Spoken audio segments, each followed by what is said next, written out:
Welcome to Let's Face It. I'm Lorraine Croston, wellness coach at Eating Evolution. Today's topic is on hormesis. Hormesis? Hormesis. Hormesis is a biological phenomenon whereby a beneficial effect, for example, improved health, stress tolerance, growth, or longevity, results from exposure to low doses of an agent that is otherwise toxic or lethal when given at a higher dose. Small amounts, benefit. Big amounts, not so good. For example, if you're going to have a really hard workout and then you have a period of rest, that's great because what it does is it makes you stronger and fitter.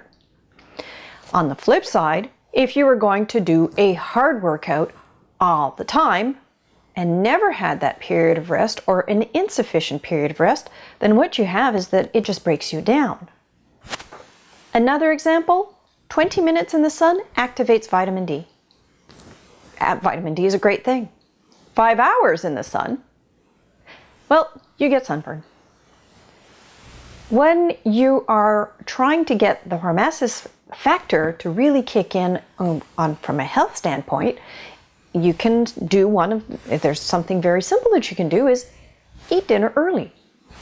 Drink only water for the rest of the night. What happens is that your body goes into what's termed as a mini fast. It's known as autophagy. Autophagy? I love these great terms because I'm never quite sure how to pronounce them. But anyways, I've got the word listed underneath so you can see what it is for yourself.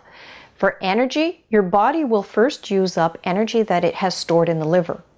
And the best part of it is, after it's finished depleting the energy stored in the liver, it uses fat. Isn't it great? You could lose fat in your sleep. Also, during that sleep, the cells will get rid of all of the junk that's been accumulating. So it's doing its garbage collection and flushing it out of your body. There is something to be said for a good night's rest, and here's a couple of reasons why. Eat plant foods that have a lot of spiciness and bitterness. Colorful, bitter plant compounds, they are the plant's version of, I want to attract animals and insects for reproductive purposes for pollination. So that's the color. But I don't want them to eat me. And that would be the bitterness. So plants are using its own mechanisms for reproduction and for self-protection and self-preservation. Well, the toxins that the plants contain will, in some instances, keep away the pests and the animals from eating them. But typically, we are much larger than those pests and insects. We'll actually use those, for us, small amount of toxins to initiate repair mechanisms within our own bodies. Mark Sissons, his website is www.marksdailyapple.com. And I'm going to read this one because he's got a great analogy.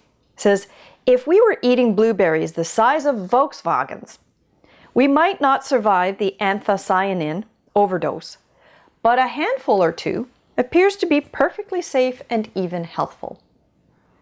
I love that analogy. So the plants, they have those toxins, but we'd have to eat so much of it to actually affect us that the small amounts that we are eating is actually really, really good for us. Let's face it, our bodies are amazing, and the relationship to food is complex and really fascinating. Eat a variety of fruits and vegetables that have different sweetnesses, different levels of bitterness, and all kinds of colors, because that variety is what is best for you. So let's activate that hormesis. Why don't we try that? Try some of those slightly bitter greens that you haven't tried before, some of those bitter vegetables or not quite so sweet fruit, and let's see what happens. You may find that it really, really benefits your body. I'm Lorraine Croston, and this is this edition of Let's Face It.